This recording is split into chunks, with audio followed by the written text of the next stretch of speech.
The style Mal played, hard rhythm player.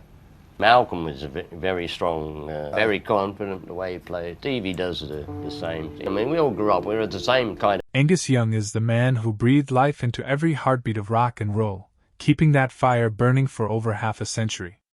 If you've ever listened to Back in Black, seen a small figure duck walking madly across the stage, or felt your blood boil from the very first guitar note of Thunderstruck, then you've already entered his world. Angus is not just a musician, he's the embodiment of unwavering loyalty to music, the eternal engine of AC/DC, one of the greatest rock bands of all time. While others shifted styles or chased trends, he remained true to himself, one SG guitar, one schoolboy uniform, and a passion that never compromised. But behind those furious riffs lies a more complex life, a childhood marked by poverty in Glasgow, early struggles with unknown bands, the heartbreaking loss of his brother, and a private life defined by solitude. In stark contrast to the explosive energy he brings on stage, his off-stage persona is quiet, reserved, and intensely focused.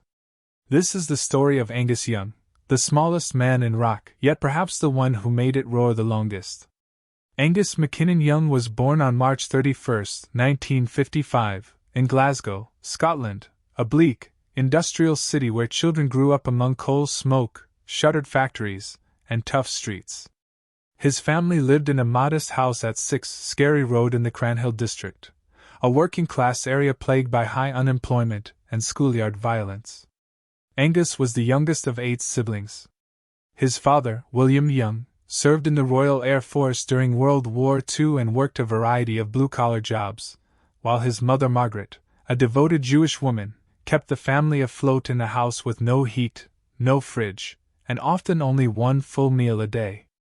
Life was harsh, but music was always present. His older brothers Stephen, Alexander, George, and Malcolm all played music. George would later become a successful producer and member of the Easy Beats, while Malcolm would become Angus's closest musical ally and co-founder of AC/DC. Angus's first instrument wasn't even a guitar. It was a banjo his brother George had restrung to help him start learning music. Later, their mother managed to buy him a battered acoustic guitar, scraping together what little money she could because she understood that music might be their only way out. Angus never received formal lessons, just a single session with his brother Alexander.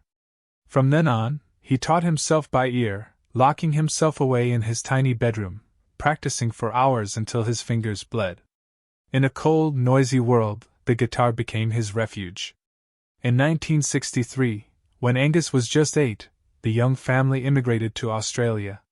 It was a desperate move driven by survival.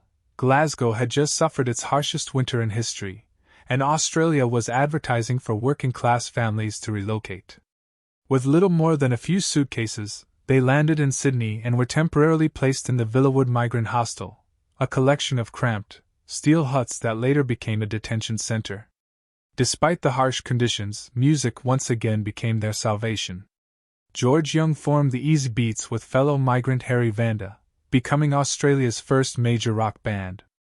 George's success ignited a fire in his younger brothers, especially Malcolm and Angus, quiet, observant boys who became unrecognizable when they picked up a guitar. The family later moved to Burleigh Street in Burwood, and Angus attended local schools, though he never found a place in the classroom. Aside from art class, he felt out of sync with the school system and dropped out at 15.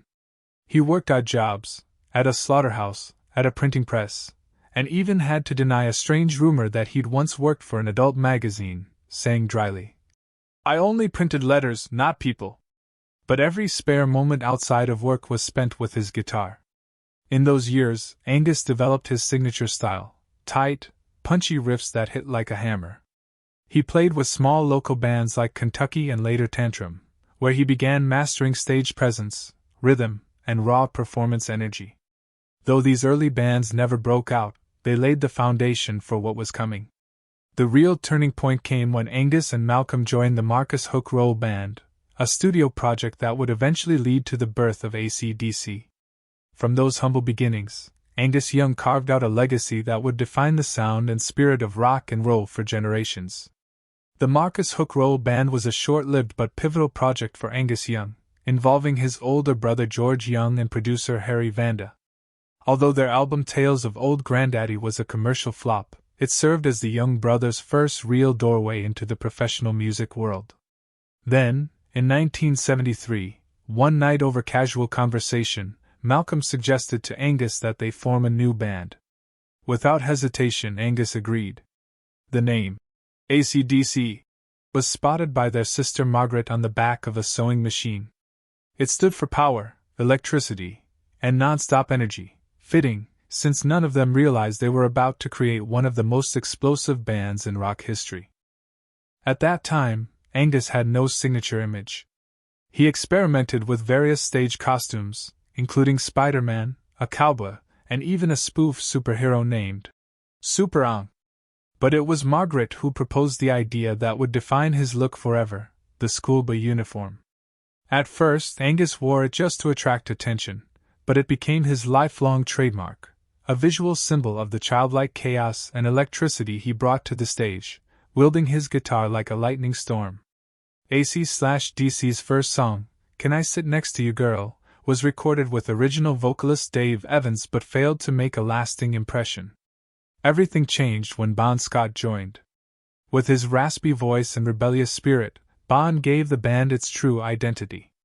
Alongside him, Angus, armed with his old Gibson SG, schoolboy outfit, Chuck Berry-style duckwalk, and electrifying stage presence, became an irreplaceable force. In 1975, AC/DC released High Voltage in Australia. No one expected that an album by immigrant kids playing raw riffs and reckless lyrics would fire the first shot in a global rock revolution. From a restrung banjo in a tiny bedroom to high-voltage performances in packed arenas, Angus Young had begun his journey toward becoming a rock legend. AC/DC was never a band built to appease radio stations. They didn't write love songs or complex harmonies. Their music was stripped down: guitars, drums, a voice like a revving engine, and a whirlwind named Angus Young. From High Voltage, 1975, to TNT and Dirty Deeds Done Dirt Cheap, the band pushed the boundaries of hard rock using a deceptively simple formula: few chords but maximum energy. While other bands pursued musical complexity, AC/DC chose raw instinct, and that became their trademark. In 1976, they signed with Atlantic Records, but initial reactions from executives were lukewarm. The sound was considered too loud, too rough, chaotic, and unsellable. Fortunately, producer Phil Carson believed in them. Without his gamble, AC/DC might have vanished before truly taking off. Then came Let There Be Rock, 1977, and Powerage, 1978. In Let There Be Rock, they turned biblical scripture into a rock manifesto. And the man said, "Let there be sound." And there was sound. Powerage elevated rebellion into a sonic punch, not with punk's gloom or prog rock's sophistication, but with thundering rhythms and a middle finger to the norm. Angus Young remained the band's beating heart. While Malcolm laid a foundation solid as concrete, Angus was the spark, unpredictable, scorching, explosive, the screaming soul of a well-oiled machine. Highway to Hell, 1979, marked their international breakthrough. With meticulous producer Robert "Mutt" Lang at the helm, the band was pushed to perfection, each part played dozens of times until every sound was razor-sharp. The result was a classic.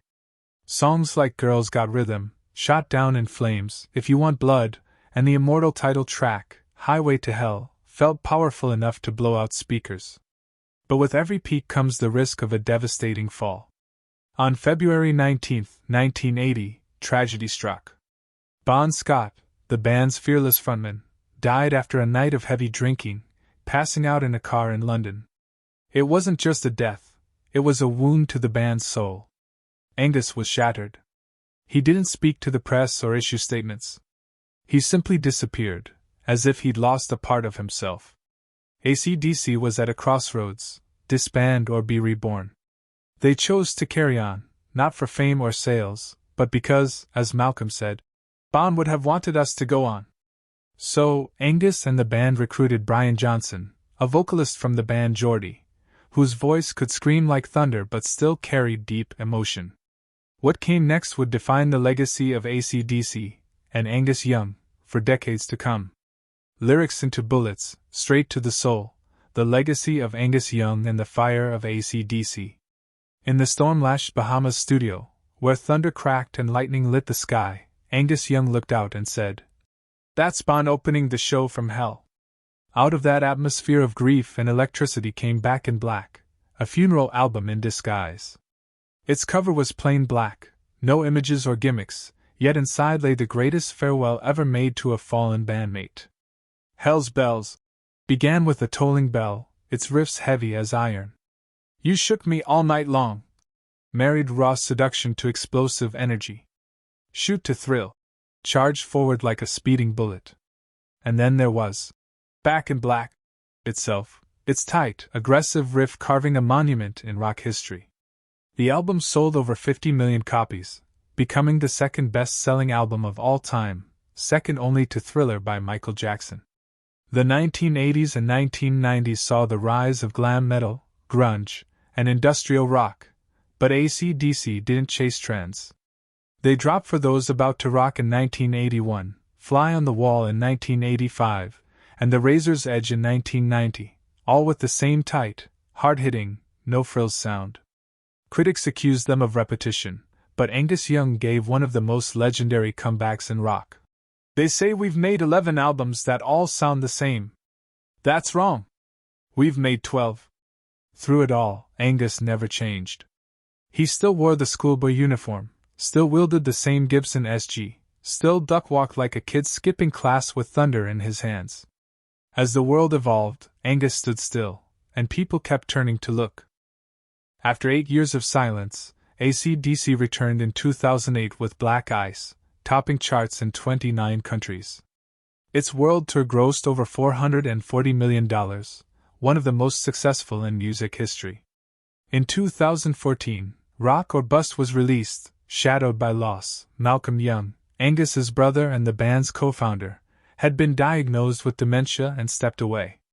But Angus carried on, now the last standing warrior of the original lineup, leading the band into uncertain terrain. Angus Young never chased glory, he dragged it behind him. For over 50 years, he never changed his sound, his stance, or his spirit. And somehow, that made him more enduring than anyone else in rock. But with endurance came tragedy. Malcolm Young was never the face on the album covers or the voice belting into the mic, but he was the heart. The one who built every AC/DC track from the inside out, every riff, every drum line, every beat. He and Angus could read each other with a glance, communicate with a nod. "I don't care what the audience thinks," Angus once said. "I just look at Malcolm. If he nods, I know I'm doing it right." But in 2014, everything began to crack. Malcolm started forgetting lyrics, chords, things that had once been part of his very being. The diagnosis: early onset dementia. A disease that doesn't just steal memory, but the person themselves. Angus watched it all, day by day. What hurt wasn't just death, it was watching his brother disappear piece by piece. Malcolm eventually left the band. Stevie Young, their nephew, stepped in, not to replace him, because no one could, but to carry the name forward. Angus kept playing, kept duck-walking, but off stage he grew quieter. He avoided the press, rarely spoke of Malcolm, not out of coldness, but because there were no words big enough to express that loss. Malcolm passed away on November 18, 2017, at age 64. There was no media circus, just a quiet, solemn announcement from the family and band. Angus didn't write a lengthy tribute. In a rare interview, he said just one line: "Losing Malcolm, it felt like I lost an arm." Yet Angus didn't let that grief silence AC/DC. In 2020, he reunited with the remaining members, Brian Johnson, Phil Rudd, Cliff Williams, all of whom had once stepped away. Together, they made Power Up, not as a new beginning but as a tribute. The track, Through the Mists of Time, plays like a letter, never naming Malcolm, but echoing with his presence. See your shadow in the night / feel your spirit in the air / walk with me through the mists of time. Every note was Angus speaking to Malcolm, even if the world couldn't hear his brother's voice anymore. In a music world filled with scandals, reinventions, and drama, the bond between the young brothers was something rare. No theatrics. Just blood, loyalty, and guitar strings that never broke. No vows, just a quiet devotion that lasted to the very end. Angus Young never set out to become a rock icon, but through his wordless pain, unshakable loyalty, and the dignified silence he maintained in the face of loss, he became something irreplaceable. He is the younger brother who continues to play not for fame or glory, but to keep the soul of his fallen brother Malcolm alive. On stage, Angus is a blur of energy, duck-walking, headbanging, swinging his SG like he's summoning thunder. But when the stage lights go down and the applause fades, he retreats, not to celebrity parties or lavish indulgence, but to his quiet, introverted life far removed from the chaos of rock and roll. Angus married Ellen van Lohem, a Dutch woman, in 1980, right at the height of AC/DC's first global peak. They met through a mutual friend in Europe. There were no tabloid scandals or over-the-top public declarations, just a simple, enduring connection that has lasted over 40 years. The couple has no children, avoids red carpets, and rarely appears in the public eye. Ellen prefers privacy, and Angus honors that completely. To him, real love doesn't need an audience. They divide their time among 3 homes, a villa in Kangaroo Point, Sydney, a house in Alton, the Netherlands, Ellen's hometown, and a modest apartment in Glasgow, where Angus grew up. Each place is designed for peace, not prestige. Their home in Alton, personally designed by the couple, includes a studio, a reading room, a sprawling garden, and a wine cellar that remains empty, because Angus doesn't drink. Despite being the face of one of rock's most electrifying bands, Angus Young has never touched alcohol. While his bandmates wrestled with addiction, accidents, and rehab, Angus stuck to chocolate milk and tea. The only addiction he's ever battled is cigarettes, something he's never quite been able to give up. He doesn't drive much either, even though he owns a remarkable collection of vintage cars, including a 1930s Bentley 4.5-liter, a Ferrari 458 Italia, a Rolls-Royce Phantom, and a Ford Model 48. Each one is steeped in history, just like him. Offstage, Angus avoids attention. He's not on social media. He rarely gives interviews. He doesn't appear on talk shows. Instead, he lives quietly, as if half of him exists only behind the curtain. He paints with oils. He listens to jazz, especially Louis Armstrong. And in a quiet room filled with family photos sits his first Gibson SG, darkened, sweat-warped, worn by decades of devotion, but never sealed in a glass case. To Angus, success isn't about sold-out arenas, awards, or record sales. It's about staying true to yourself without having to explain why. And that's why, while the world may see him as an icon, he still sees himself as the kid in the schoolboy uniform, just playing loud music with his brother. In an era when most artists fight to stay visible, Angus Young did the opposite, and became unforgettable. The quieter he became, the more the world refused to forget him. At 69, Angus still isn't slowing down. No memoirs. No farewell tours. No deals to sell his music catalog for retirement. Instead, he straps on his Gibson SG, puts on the old-school uniform, and storms across the stage like he's racing against time. In 2024, AC/DC returned for the Power Up Tour, their first since 2016. After years marked by illness, loss, and lineup changes, Angus led the charge with a reunited group: Brian Johnson, Phil Rudd, Cliff Williams, and Stevie Young. They played massive stadiums across Europe and North America: Wembley, Croke Park, Berlin, Rome, before tens of thousands of fans, both lifelong diehards and younger generations raised on streaming services, but still electrified by the opening riff of Back in Black. On stage, Angus doesn't speak much. No rants, no long dedications, just the guitar doing the talking. And after all these years, his SG still sounds like thunder, tight, raw, and unapologetically loud. On March 31, 2025, he turned 70. There was no media spectacle, no awards show celebration. Just Angus, back on stage in Minneapolis for the opening show of the next leg of the Power Up Tour.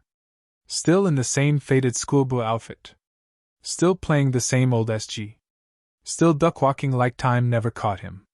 The tour continued through iconic American cities, Arlington, Nashville, Pasadena, before returning to Europe in June, with shows in Prague, Berlin, Madrid, Paris, and a final stop in Edinburgh, the ancestral home of the Young family.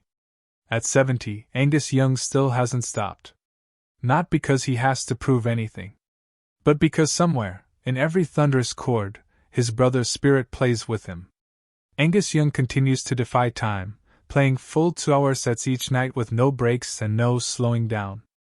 Even as the band now performs with newer members like Matt Log on drums and Chris Chaney on bass, Angus remains the fire guiding AC/DC, standing strong beside familiar faces like Brian Johnson, returning after hearing treatment, and Stevie Young, Malcolm's nephew, on rhythm guitar. Yet when the stage lights fade, Angus disappears into the shadows once more. Still living between Sydney and Alton, still absent from talk shows, still off social media, his presence is now felt more in grainy backstage footage than glossy headlines. And somehow, that absence makes him feel even more present. What sets Angus apart is not reinvention, but consistency. For 51 years, he's never left the band he helped found. No solo albums, no side projects, no shifts in sound or image, just the same uniform, the same Gibson SG, and the same furious passion. While the music world evolved around him, Angus stood still, and because of that, he endured. His legacy isn't wrapped in awards. Though AC/DC was inducted into the Rock and Roll Hall of Fame in 2003, ranked 72nd on Rolling Stone's list of the greatest artists of all time, and called the 4th greatest hard rock band by VH1. Those honors never defined him. To Angus, the real reward is that decades later, people are still learning his riffs in garages, bedrooms, and dive bar stages all over the world. He was never a technical wizard. Angus doesn't shred with 40 notes a second or flex exotic scales. But he knows how to make 3 chords explode. His playing made music feel possible, not distant or elite. It made the kid with a cheap guitar believe they could burn just as bright. And that's real power, not just being great, but inspiring others to believe they can be, too. Angus brought rock back to the streets, where it belongs.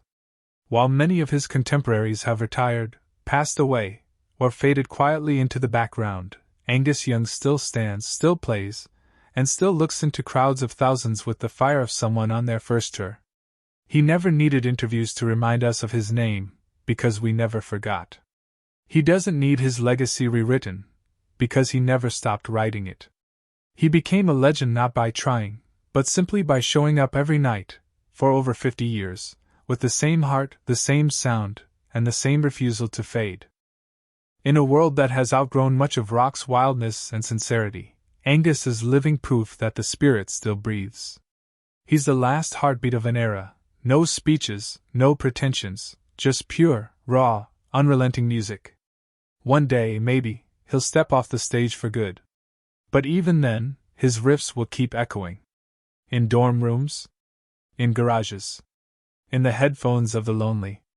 In the hearts of those who aren't young anymore, but never grew old.